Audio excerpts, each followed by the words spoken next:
The Volquest 2-minute drill is brought to you by Craven Wings. Alongside Brent Hubbs, I'm Austin Price for the Craven Wings 2-minute drill on this Tuesday. Don't forget, tomorrow is Wingding Wednesday at Craven Wings. That's at all locations, including the new Maryville location, which is doing really well, I hear.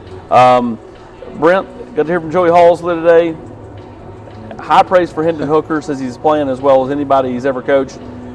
But did point out, hey, we stress sliding, but at the end of the day, competitor, playmaker is going to be a competitor and a playmaker. Yeah, I mean, it's, hey, get out of bounds when you can, slide when you can, but at the same time, too, Austin, they're not going to handcuff him to where he can't play, and I think that's the big takeaway there.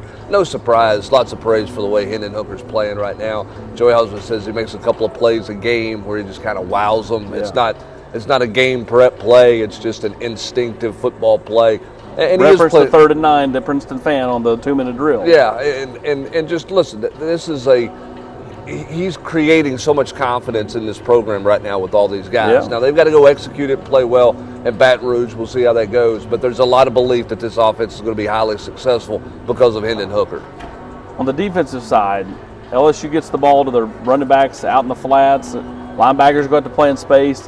It's a point of emphasis this week for Brian Jean-Marie. Yeah, no doubt. When you look at the number of receptions that the tight ends and the running backs have, 32 receptions among that group in 5 games.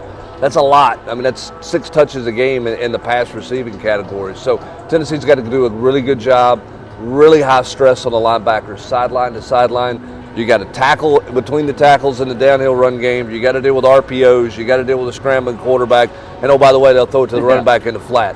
Lots of stress on Tennessee's linebackers. Lots of stress on the nickel position, too. So this will be a heck of a challenge for the middle part of Tennessee's defense. Interesting, this stress level, and no one thinks LSU can play like an offense.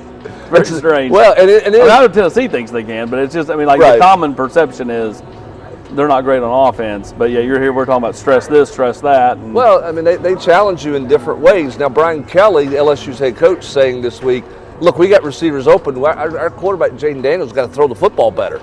He's got to throw it to open receivers, and he hasn't been able to do that as much as they want to. So we'll see how much this LSU offense grows coming out of that Auburn win.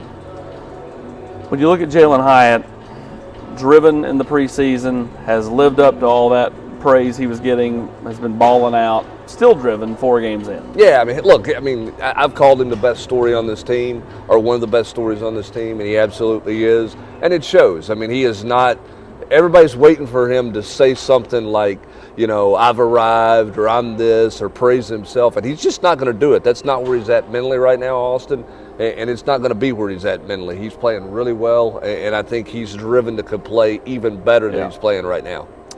He is Brent Hubbs. I'm Austin Price. This has been the Craven Wings 2-minute drill on Tuesday. When you're Craven Wings, it's got to be Craven Wings. Online at cravenwings.com.